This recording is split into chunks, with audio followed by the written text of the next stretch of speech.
ജനനത്തിക്കൽ തന്നെ മാതൃസ്നേഹം നിഷേധിക്കപ്പെട്ടു. കുസൃതികളും സന്തോഷങ്ങളും പങ്കിടാൻ ചെന്നവരുടെ കയ്യിൽ നിന്ന് നേരിട്ട ഉപദ്രവങ്ങളും ഒക്കെ നിറഞ്ഞ ജീവിത സാഹചര്യമുണ്ടായ പഞ്ച് എന്ന കുരങ്ങിൻ്റെ ജീവിതം ഇന്ന് സമൂഹ മാധ്യമങ്ങളിൽ ഏറെ ശ്രദ്ധേയമാണ്. പൂവിൻ്റെ അധികാരികൾ നൽകിയ പാവക്കുരങ്ങാണ്.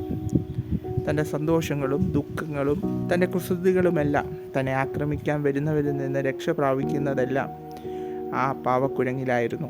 ഇന്ന് അതിനെ തരണം ചെയ്യുവാനുള്ള കരുത്ത് പ്രാപിച്ചു വരുന്ന പഞ്ച് എന്ന കുരങ്ങിനെയാണ് നമുക്ക് കാണുവാൻ സാധിക്കുന്നത്. ജീവിതത്തിൻ്റെ പ്രതിസന്ധികളിൽ നാം ഒറ്റപ്പെട്ടു എന്ന് തോന്നുമ്പോൾ, ആരും സഹായിക്കുവാൻ നമുക്കില്ല എന്ന് വരുമ്പോൾ, ദൈവത്തിൻ്റെ കാര്യം നമ്മോട് കൂടെ ഇരുന്നു എന്നുള്ള സന്ദേശം ഈ ദൃശ്യത്തിലൂടെ നമ്മളോട് ഇടപെടുന്നുണ്ട്.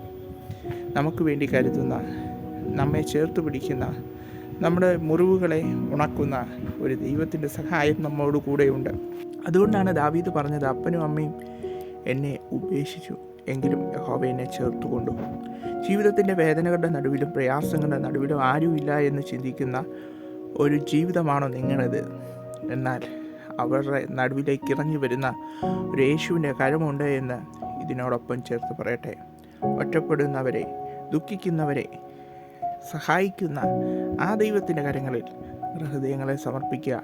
നടത്തിയ ദൈവം ഇനിയും നടത്തുവാൻ വിശ്വസ്തനാണ് എന്ന് ഓർത്തുകൊണ്ട് നമുക്ക് യാത്ര ചെയ്യാം.